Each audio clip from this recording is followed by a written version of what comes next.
विधान परिषदेसाठी भाजपनं केंद्रीय नेतृत्वाकडे पाठवली 30 जणांची यादी।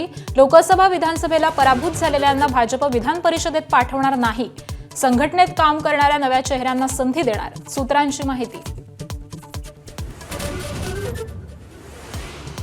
रिक्षा टॅक्सी चालकांना मराठी सक्तीसाठी कायद्यात बदल करण्याच्या हालचाली, गृह विभागाकडे प्रस्ताव सादर, हरकती सूचना मागवण्याची प्रक्रिया सुरू। बंधू अशोक खरातला 26 एप्रिलपर्यंत पोलीस कोठडी, 6व्या गुन्ह्याप्रकरणी कोठडीत रवानगी, मृत्यूची भीती दाखवून महिलांवरती अत्याचार केल्याचा आरोप।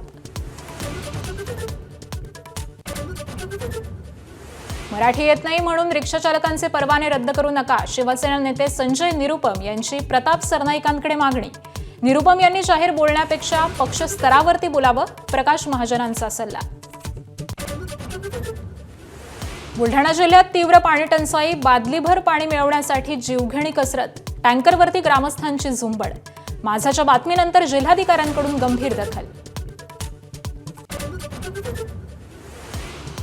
कोकणातल्या सावंतवाडीत अवकाळी पावसाचं धुमशान, सोलापूर जिल्ह्यातल्या करमाळ्यामध्येही अवकाळीनं आणली अवकाळा, घर, पिकं, शेड यांचं मोठं नुकसान।